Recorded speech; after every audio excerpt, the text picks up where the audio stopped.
Hello everyone, I'm really happy to be here today, so thank you for having me. As Marianne said, my name is Ash Cox and I use they them pronouns. I am a tall, chubby, white person in my late 30s with black and green hair, glasses and piercings. Today I'm wearing all black, which is very standard for me. And on my t-shirt, there is a large white circular symbol from the sci-fi film Arrival, one of my favourites. The symbol represents how the aliens in the film have a non-linear perception of time. Told you I'm a nerd.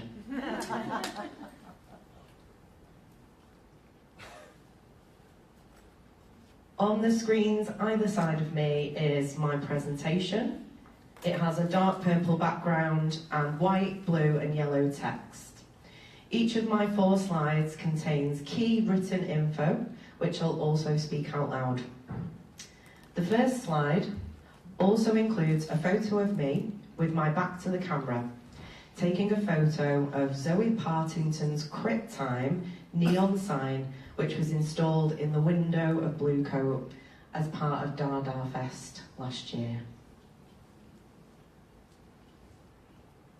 There is also text to the left, which reads my bio, which Marianne has just told you all, so that saves me some time. Next slide, please. And today, I would love us to explore time. So our default time and also crypt time. So our default time is the Gregorian calendar and GMT, or Greenwich Mean Time. This is a product of empire and industry. It is rooted in colonialism, capitalism and ableism. It was designed by oppressors to control people who lived by their natural cycles of their body-mind, seasons, and the stars. Essentially turning us into efficient, money-making machines. The bit that I like, crypt time theory. This challenges the idea that everyone should and can move, think, process, and produce at the same pace. It demands that social constructs, such as schedules, deadlines, hyper-productivity, and output expectations should honour the natural fluctuations of our body-mind. The theory emerged organically from the disability rights movement and has been developed by academics and authors such as Alison Kafer and Ellen Samuels. The theory also intersects with feminism, queerness, anti-racism and more. Okay, I want to put this into a real-world scenario using today, now. This event, using me, my lived experience, whilst also thinking about who's in the room and who's not in the room and why. Not in a way to shame anyone, but in a way to provoke meaningful and open conversation about how we need to unlearn and push back against systemic, colonial, capitalist and ableist stuff. Sorry, I've read my script wrong. Stop. And embrace crypt time, which benefits disabled people and non-disabled people, because realistically we would all benefit from slowing down. So, next slide please. Here's some examples of default time traps that I, you, we might be clashing with today. So, my ideal sleep window is from 3 AM till 12 noon. And engaging with this default morning time means that I am working through intense fatigue and cognitive fog today. Chronic pain and mobility issues and dyspraxia mean that navigating especially new spaces takes me longer.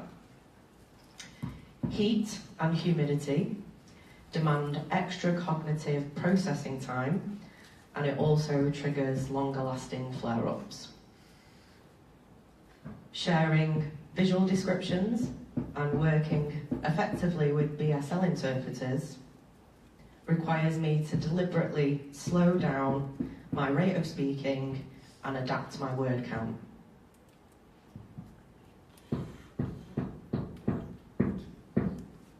Which is really hard for me, as Yal knows, because I am very like... Am I going at a good pace, Yal?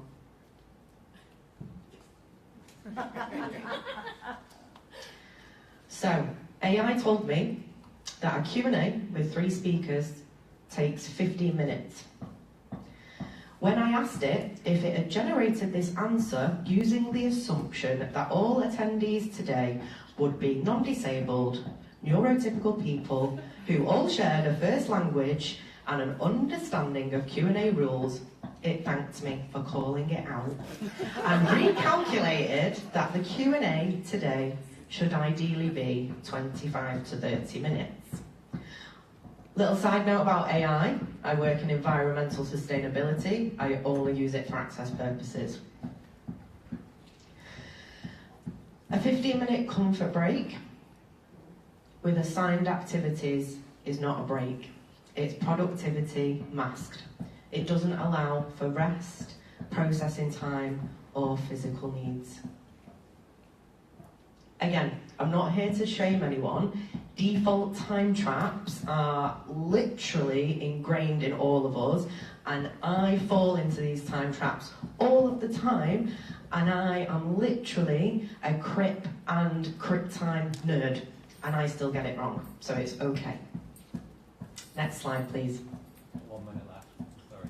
Inappropriate. No, I like being timed. Feels like meta.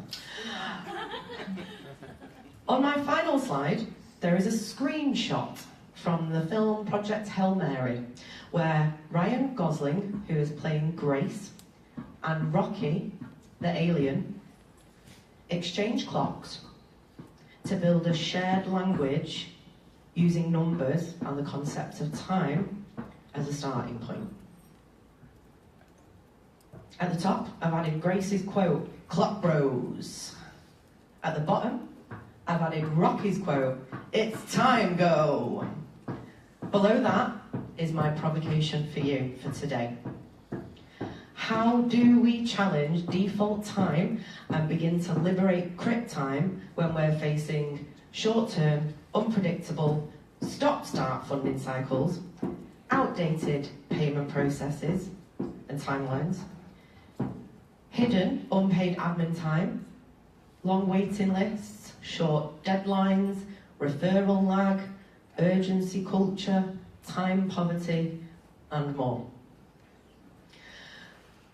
Essentially, it's a wibbly-wobbly, timey-wimey minefield. So, it's time go, clock bros.